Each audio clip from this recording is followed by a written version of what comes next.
After Joseph had revealed himself to his brothers in Egypt to their great surprise, he then dispatched them to go back to their father in Canaan, to share with him the wonderful news that his son Joseph was still alive.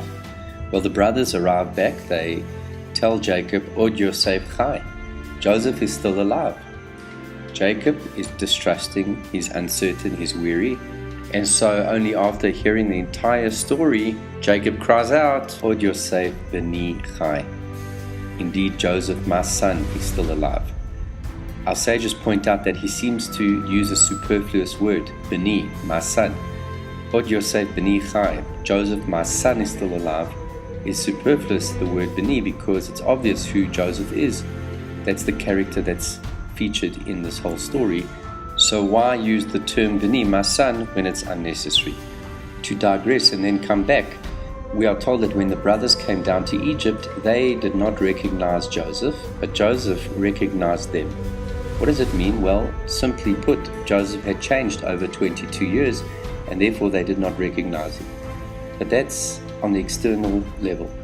On a deeper level, however, what it means that they did not recognize him is that he was in Egypt, in the most immoral and corrupt place in the entire world at the time. And nonetheless, he was able, in that most diversified, exposed and challenging environment of Egyptian society, was able to nonetheless maintain his righteousness and his moral standing. And therefore the brothers did not recognize him because they could not conceive of such a thing. Them being shepherds, enclosed and sort of disconnected from society, they could not imagine or envision or envisage such a situation of being so exposed to the world and nonetheless retaining his level of piety. Going back to the original question, why does Jacob use the extra word Beni, my son, when referring to Joseph, saying Joseph, my son, is still alive? It is because Jacob had heard the entire story and that it described who Joseph was, his character, the type of person he was, and Jacob realized that Joseph was still his son.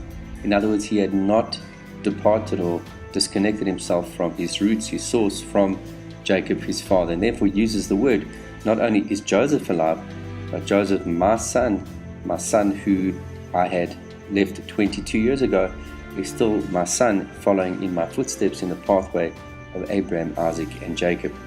And in so doing, Joseph achieves admiration from his brothers, pride and satisfaction to a father, and throughout Jewish history, he gains the title of righteousness, Yosef HaTzadik, an individual who was able to withstand the greatest of challenges, who was able to triumph in a situation of great adversity, and in so doing was able to establish a legacy which inspires generations, including till today.